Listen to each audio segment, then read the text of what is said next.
Hello everyone, I am your lovely host, Last Warrior.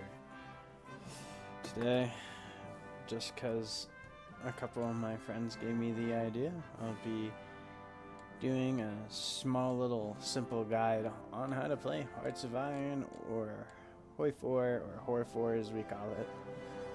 Yeah, simple little guide. Let me flash my credentials here to show, 100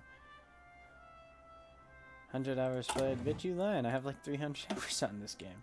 Yeah. Let's start a new game. We'll do a 1936. So we'll actually start right here. So, freaking your country, can boil down to your personal preferences, play style. Me personally, I really enjoy playing the German Reich or Mexico. Those are my two go-tos. Sometimes Venezuela, funnily enough. A friend of mine really enjoys playing Turkey. Another one really enjoys Poland. It's all going to boil down to your own personal preference. Each of your leaders, if you hover over their portrait here, you'll show the different buffs and debuffs that you have. And stuff like that. For this, because Italy is the tutorial country for the game, we are going to do Italy. I've never played Italy personally, but there's that. Yeah, we'll just run it in Italy. Actually, no, we'll do Germany because I know how to play Germany. It'll be easier for me to explain things. So we'll start with this little menu here. Frickin' this will look about the exact same if you're playing with your friends. The main difference that this menu here will have will be the little multiplayer thing up here. If you're playing multiplayer, it just shows the player list and set. Now, before you boot up the game, you can click on all the countries, all that. This doesn't matter. We're going to not be playing on an Iron Man mode. If you don't know what Iron Man mode is, pretty much you can't cheat the game or anything, and that's how you get achievements and such, custom game rules, shit like that. But alrighty. So first things first, I'm gonna go over all these icons at the top of the screen. Now, no, I'm not playing base game. I have DLCs and such, but there won't be much differences here other than new technology, different folks, stuff like that. That won't matter. We're gonna go over like the basic functions and all of that fun stuff.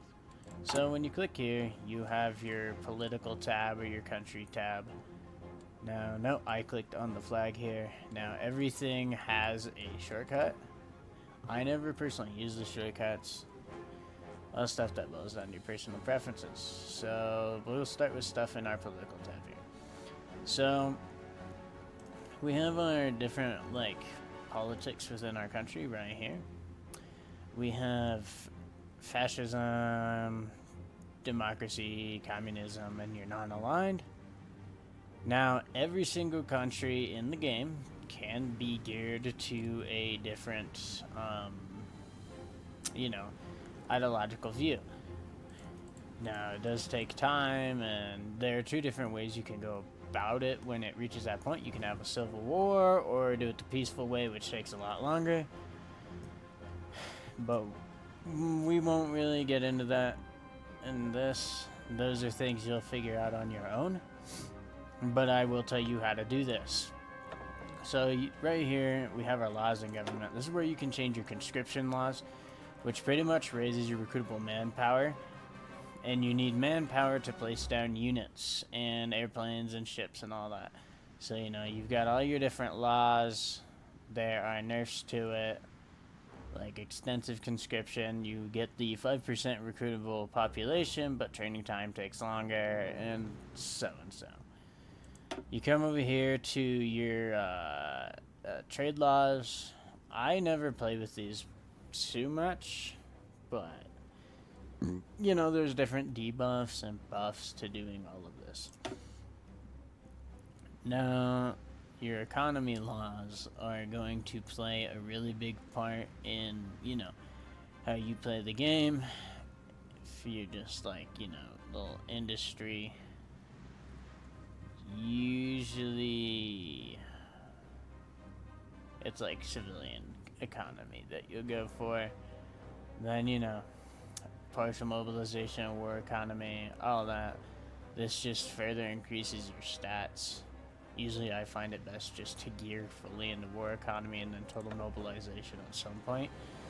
But we have our political advisors now. All of these guys are going to do very different things. Like your MIFO bills architect. This one is special to Germany with the MIFO bills. This pretty much, what he'll do is he'll decrease the overtime, like, nerf of the MIFO bills. Because these are going to decrease your consumer goods factories factor. And all that. And then, you know, he also increases military factory and dockyard construction speed by 10%. Your Vice Minister of Economy. You know, he does the same thing. Different buffs. Minister of Labor. You know, all of this fun stuff. Then you also have, like, your... I don't think these guys are base game because intelligence works a little differently. This comes with the France DLC. I don't remember the name of it right now. But what he'll do is, as you can see, adds an operative slot and different intelligence stuff. He's not a base game, so we're not going to worry about him. You get your Reich Minister of Foreign Affairs. He has the ideology drift defense, so if you're trying to become 100% fascist, he's really great. And, you know, you get your film director, shit like that. Reich Minister of Foreign Affairs. And you got things like anti-fascist agents, democratic foreign, like all of these different kinds of people that can also like swap you over to democracy or communism or all that fun stuff. You just put them in and then you start gearing towards, you know, whatever that will happen over time. Your research and production slots. So we have things like tank designers. I don't have the DLC that makes these a lot more in-depth and you can like level them up and shit. But it's the same thing. Like you get a like armor research speed buff on I believe all of these. And then like some of them will like increase the stats of specific tanks or decrease the like production costs. And the same thing across all this. Material designer, your industrial concern, these all do their different things, increasing construction speed and research times. Now your theorist, pretty much what your theorists do is you'll have a doctrines tab. Where is it? So these are your doctrines. These pretty much have different buffs like mobile infantry. As it levels up, it'll do, you know, this. What your theorist is going to do is pretty much, as you go to battle, you're going to get XP here, and you're going to get, like, points towards that doctrine. What your theorist does is, you know, I have the Mobile Warfare Grand Doctrine right now, which is the real big bar at the top of the doctrines. Pretty much what he'll do is he'll increase the amount of XP that goes into those so they level up faster. Now you come down to your military staff. These guys, you're going to have a Chief of Army, Navy, and Air Force. These all are going to have, you know, their own buffs and debuffs. Like Army Drill, he decreases the division training time, increases experience gain daily. He increases organization, all that. It's the same thing across all of them. Then you'll have your military high command. These guys just also add buffs. You can add guys to this pool by leveling up your own like field marshals, which we'll get into in a minute. So, big thing here is you'll be visiting this tab right here, your focus tree. So we open our focus tree here. So every single focus tree for every country is going to look very different and going to do different things. This is the German one. It looks very different from all the other ones. It's got these tabs. I believe most of them have these tabs. We have our army path. This pretty much helps us, get buffs in our army and decreases like production costs and all that fun stuff. And then we go over to our economy tab. Builds like roads and factories within our things. We get enough civilian factories, we can start this. Adds production of materials, and it gives you a research slot. All that fun stuff. Then we have our political. A really cool thing about HoI 4 is it's got all this juicy alternate history. You can oppose Hitler and like go down like 3 different paths. You can reunite as Prussia. You can do all kinds of crazy shit. Or you carry on the historical path of Germany and their plans to take over the world.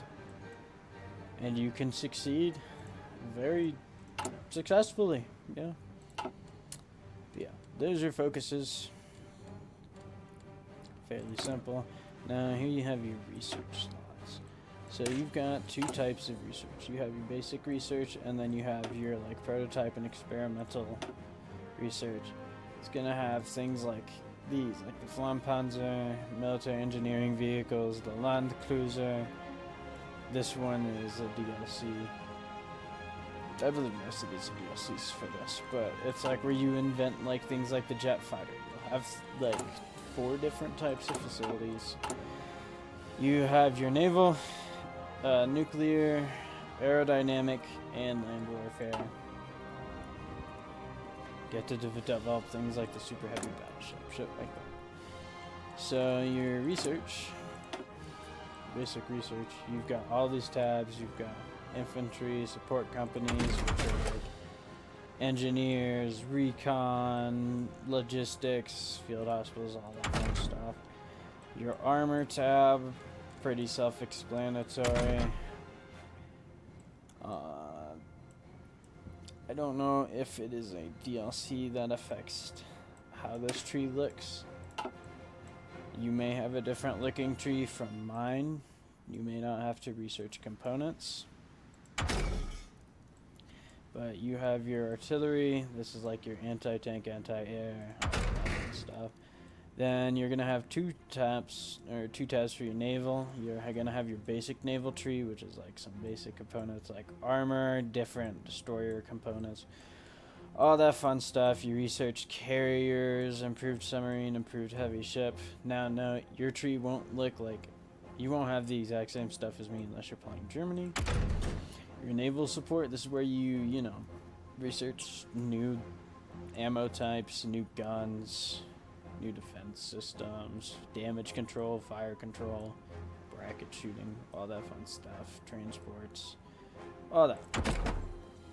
And your air tab here is definitely going to look different from mine if you're playing base game.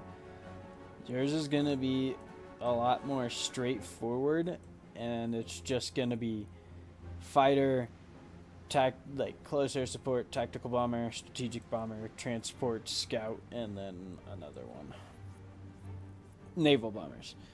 So yours won't look like this where it's basic airframe, all that. Yours will be preset for you. You'll just have Heinkel 51, BF 109, JU 52, like all that. Yours will be laid out for you. Then you get over to your engineering. This is where you increase your like defense, atomic research, experimental rockets, research speeds, radar, the radio, all that fun stuff. Let's come over to our industry. This is where you increase things like your construction speed, resource gain, your oil field production, rubber production. And then you could choose how your industry is laid out.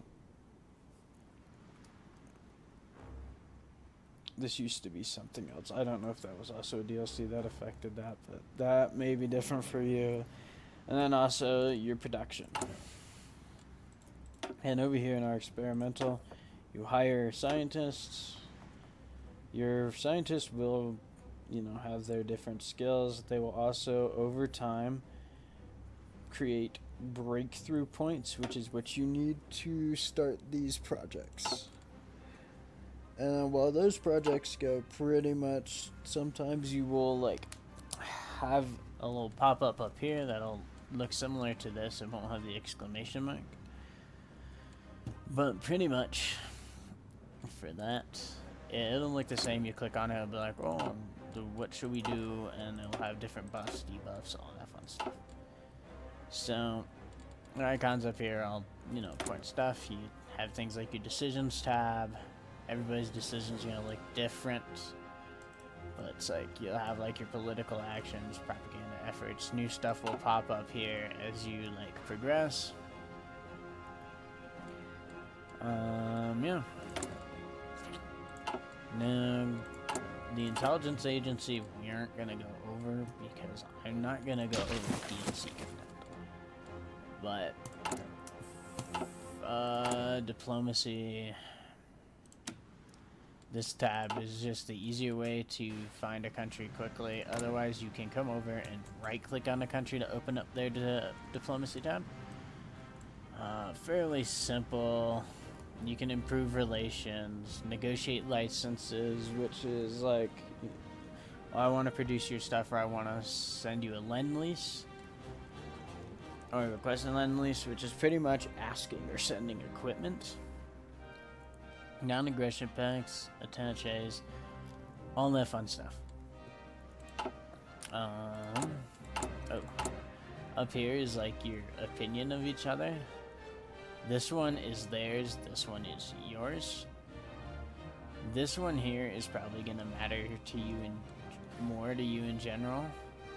Like if you're trying to be buddy-buddy with the Soviet Union, you want this boy to be green. And you just improve relations with them. You have to have political power, which you get over time.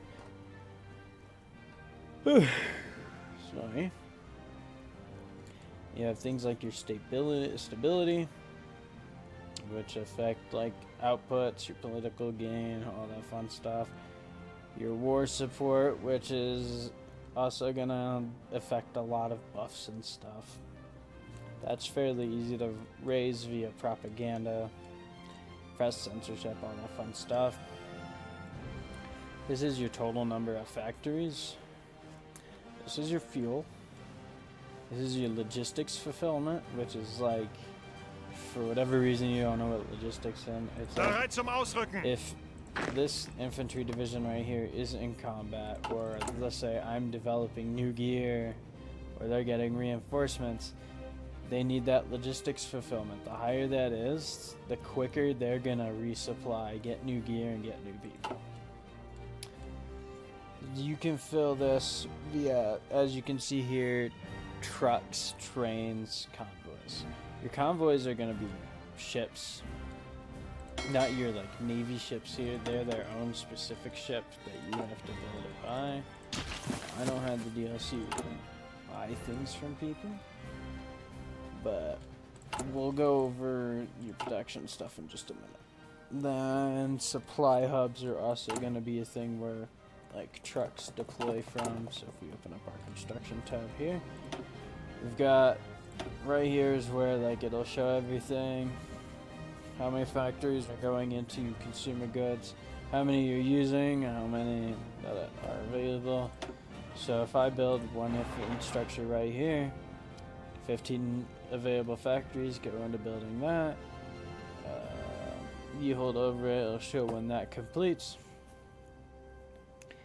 It's the same thing, I build some random factories. Oh, look.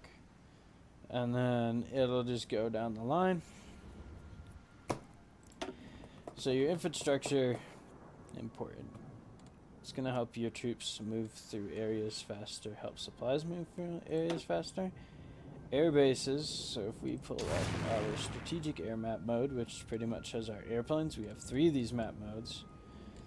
Your naval, which shows, your navy, and then default, which shows your army. So we open up the strategic air map mode, and then we can see all of our airports we have. So this base here can fit has a capacity 0 out of 600 airplanes. If we pull up this map here, you see it has level 3 airport. If I were to, hang on, let me turn on instant construction just for this example.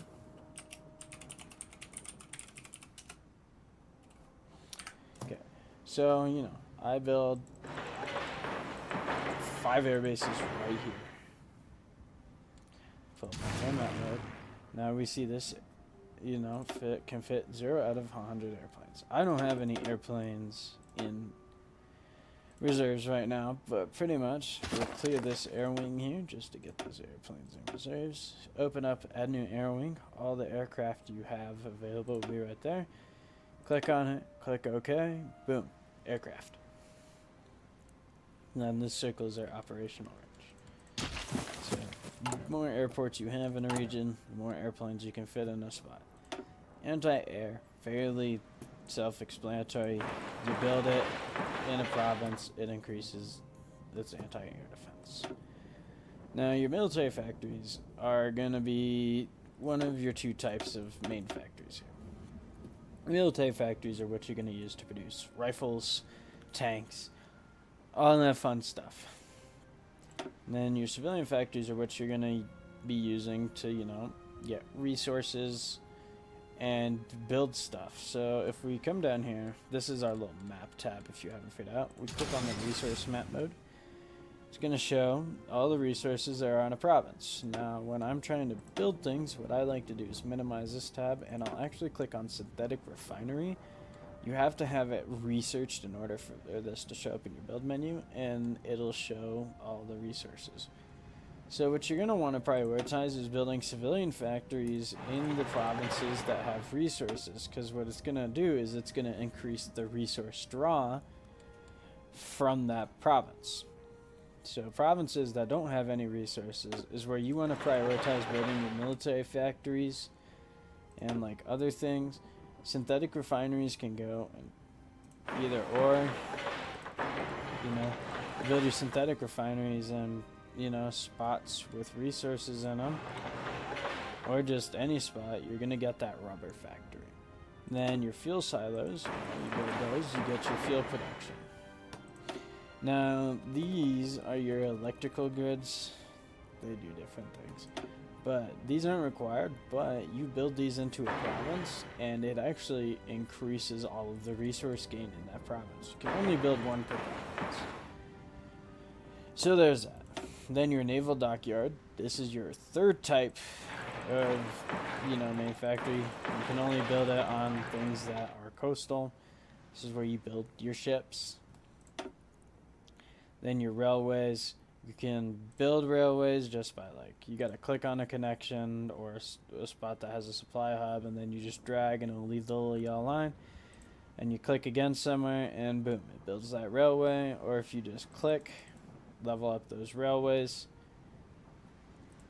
and it increases the amount of resources that can move through there, or supply. Now you'll see if I hold shift click, it'll show in that little green text right there. I can just immediately max level something. So there's that. Now your province buildings, it's just other stuff. Your naval bases sends a range of your fleet and provides spots for them to repair, and other stuff allows supply to move through it. Then your land forts, these are your bunkers. So I want to fortify my border with Austria, then I'd go through here and I'd click there.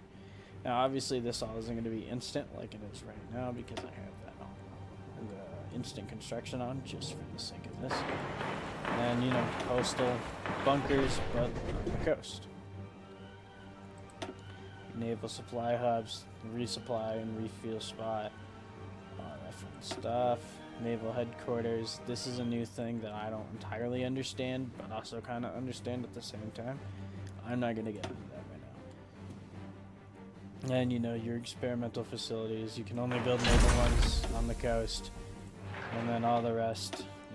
You can only build one per province. So there's that. And then that's your construction. All that will normally show up right here, and it'll work through it. You can also change the priority in this. You know, I want this railroad to build faster. I can drag it, or I can shift click the arrow. But we come over here into our production tab. We've got military factories and dockyards. If I want to build, you know, armored cars, I'll just click on that, and it'll pop up, and then I can assign the amount of factories that I want to it. This will take up more resources, but it'll increase the production rate. Obviously, we're paused right now, so this isn't changing much, but it's like, you know,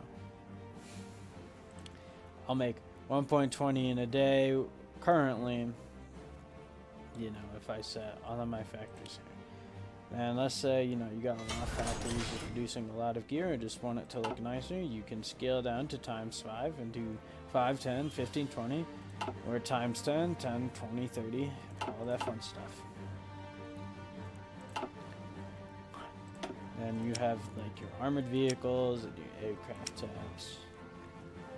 Now, this will be a little bit different for you if you're playing base game. Almost everything you have will be pre-made for you, and you won't be able to do a lot of customization like I can. For example, I can get into the nitty-gritty of my tanks and my airplanes. This will be different for you. The tab you will most likely see is going to look something like this, where you can just increase the reliability, armor, main gun, engine, and change the name. Then we come over to our ships. Now your ships, these are your convoys. You'll always want to have some of these building, especially if you're trying to do trade. If you come over to your ships are things that you can design yourself. Upgrade all modules, auto upgrade, you click that, and every time you research like a new thing for something, or a higher level thing for something that's equipped onto this ship, it'll automatically create a new variant for it that just has the new updated stuff. You have all these different slots, you put different things in, and yeah, you balance it out. You show all your stats here. You can change what the model of the ship will be when it spawns in. I have mods on for this, so some of these may not be what's actually base game. But you can change how they're named and all that fun stuff. So you'll notice this tab up here now. This is your resources. If we come down here, we can click on, let's say I want to trade oil because I'm not producing enough fuel. I'll come down, I'll click on United States, for example, and there's a little slider here for how many civilian factories I want to dedicate to it. Now, no, if I use all 20 of my factories, those 20 factories aren't going to be used for, you know, construction anymore. And that's all of my factories. So, you know, by amount, that's how much I'll consistently get. That's how many factories it's going to take. Now, a common misconception here is that the United States is actually taking those factories from me. No, that's not how that works. Those factories are just working in traded goods instead of doing anything else. So I lose the construction value. So, yeah. Oh, and something I forgot to cover here. So your ships, you know, instead of just, you know, 5 a day, they have specific dates when the next ship will, you know, I forget what the term is, but like when it's put into service, you can click how many of each ship you want to be produced, and then same thing, how many factories you want to go into it, which will actually, you know, increase the date on when it's deployed. So some of these will make, you know, a significant impact via the month or year, and then after a bit, it'll just be via days. And then your big ships, you know, will only have 5 slots instead of the 10. Then your destroyers, all that fun stuff. Now for these to deploy, they need the manpower for it, because when these get sent in, it's as if I'm recruiting a unit and deploying it down. which I'll show you how to do in just a moment. So we have our recruit and deploy menu here. This is going to show you reinforcements, upgrades, supply trucks, operations, garrisons, raids, all that fun stuff. You can change the priority of gear that'll go to it. Like I want to prioritize reinforcing units rather than training units. That's going to prioritize sending gear to reinforce my current units rather than producing new units and the like. So we'll just take our basic infantry division here. This is what the menu for that infantry division looks like. So in order to actually do anything to this unit, I need experience points. But here we have our support companies menu. More stuff will appear here as we research. So, I want to add scout cars to this, then I'd click the light armored recon company. And it'll do its different buffs, and you have your full breakdown there. But that adds that. Then I come over here, let's say I want to add mobile combat support battalions. I want anti-air and I want artillery. Those will add on to those, and now this unit, this will change all your current infantry units to add all of these, so they'll all have a demand for trucks and artillery. So there's that. Now you can change how these divisions show up when you hover over them. Like I want it to be Panzer divisions for whatever thing. When I hover it over, it'll be like 1st, 2nd, 3rd Panzer Division, all that. You can change the name right here. And you can also create your own new division. So I want to do a truck, armored car, anti-air, and artillery. And I'll just throw in some random shit. I can do that. I can set how it's named, how it'll show up on the map. If I remove auto and let's do truck. Set to show up as armored car. Now you won't have these 2 generic ones. This is part of a mod I have that just adds more models. Well, that's not a generic one, but you get the point. So you'll have that, and then you can change the icon, all that fun stuff. So just close out of that, and you can edit all of these. When you sometimes when you conquer Austria, for example, you'll get all of their armies, and it'll add new division types into here that you can delete if you want. You just have to convert those units into these. There can't be any existing unit type for it to be able to be deleted. Then over time, as you research certain new things, like if you research paratroopers, it's going to automatically create a paratrooper division. And so on. Then you recruit and deploy, we'll do train 1 infantry. And I want it to deploy in Frankfurt. I just click that, and then I click on Frankfurt, and that's where I'll deploy it. I can set it to train 5 divisions at a time. This is the training level. This is the amount of equipment in the division. This is your priority. If I set the high priority, it's going to prioritize training and deploying this unit. Once they reach a certain training level, I don't think it requires an equipment level, but once they reach, that 5% training, you can forcefully deploy them. They won't be as they won't be as experienced, which means they won't have as high as a modifier. So there's that. Now you can idly train them instead of just sending them into combat. We'll get into that in 1 second. But there's that. Now we'll take these guys here. So let me explain what I mean. So you hold left click, you do this, you select all those, and I left click on one of these empty portraits down here, and that'll put them all into a army. I can set this army up onto a border, so if I hold left click I can draw my own. If I unpause the game, they'll automatically move to that spot.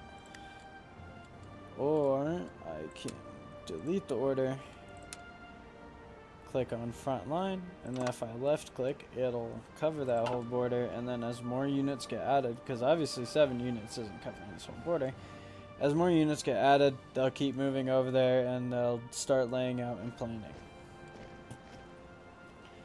So, with your armies, I can assign a field marshal, just like Gunther von Klude. I don't feel like pronouncing things correctly, fuck you. And you have your different order types for your units here. So, an offensive line, for example. I want them to push in to the capital from like this direction. And this direction.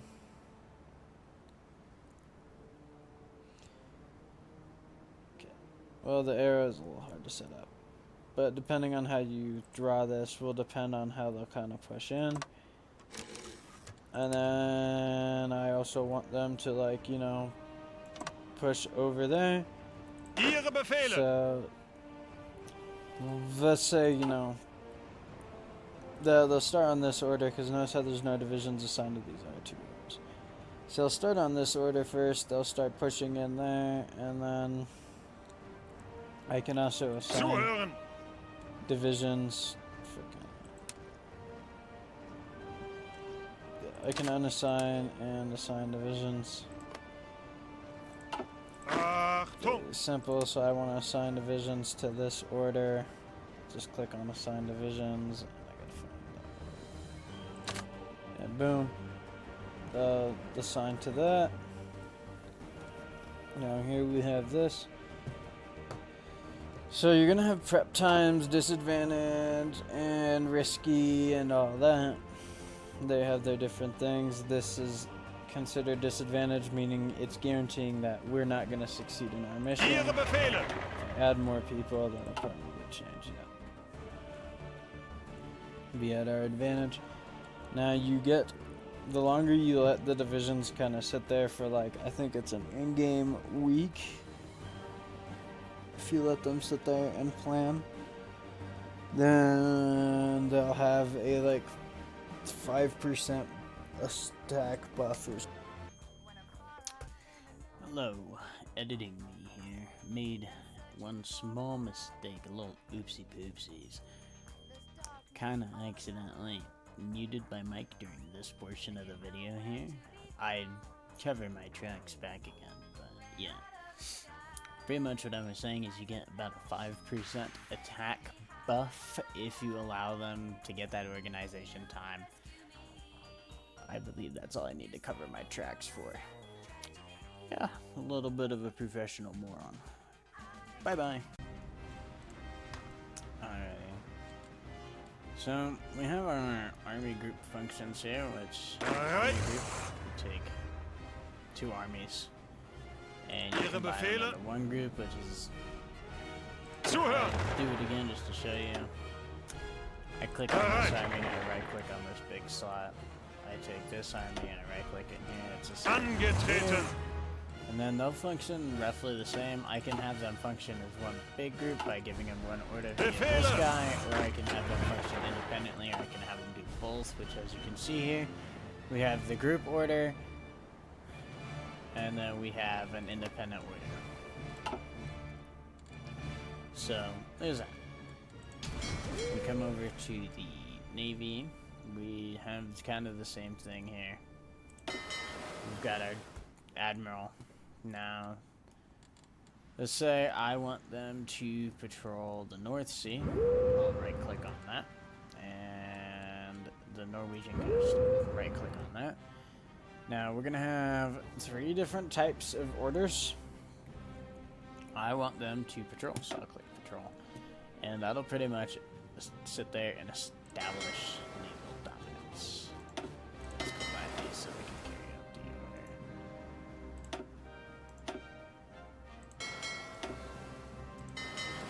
So, yeah.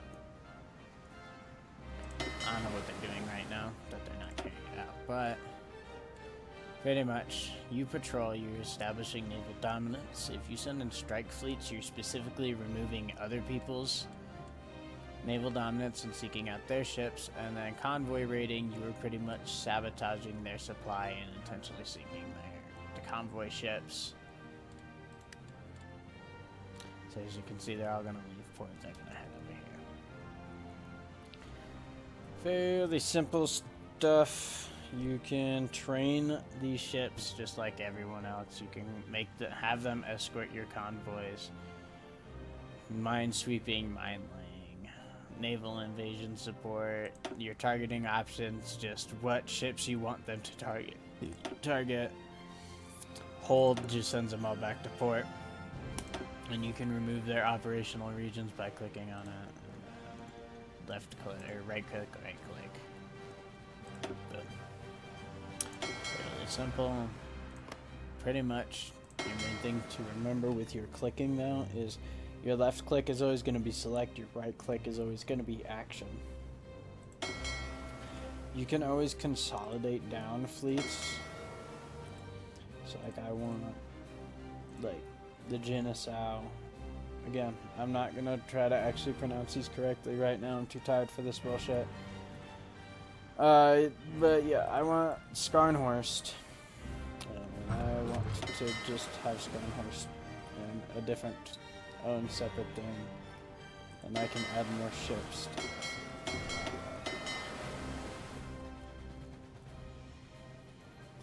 But yeah, I want to consolidate down ships for whatever reason I want to, or I want to like split them all up. Select the whole fleet, split all the task force down, and then it splits them all down. Or I could merge them all into one big task force. The more task forces you have, the more, you know, different things it's gonna, your one fleet here is gonna be able to do. Because if I just have this one task force, I can't control both of these. But if I split this down into two task forces, now I can hit both, and if I split it down more, I can, you know, there's that. Navy's fairly straightforward. I'm gonna Air Force, so you have different plane types. You can have your planes actually tag onto an army just by right-clicking on these symbols, and it'll move around and attack with the army. You can assign them to specific regions, have them do their orders in there. You can train them, have them specifically operate day or night. Have them on air superiority, which is only engaging really fighters or prioritizing fighters. In interception, which is attacking bombers. This is their like operational range. You have your different symbols. Fighter, close air support, transport, tactical bomber. Your strategic bomber will have 4 engines, and your naval bombers.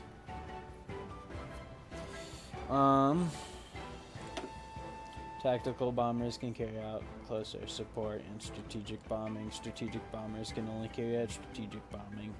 Tactical bombers are going to be a lot more versatile, but more limited on range. Meanwhile, like a good strategic bomber could probably cover half of Europe. Yeah, strategic bombing is pretty much the purpose is to, you know, cripple your enemy, bombing their factories and such, their logistics, all that fun stuff. But yeah. That was my coverage of kind of the basics of the game. Hope it was somewhat helpful. I can go more in depth on some things if y'all would like. Let me know in the comments if I should cover more on this game or do more in depth stuff. All that fun stuff. But yeah, hope that was helpful. See ya.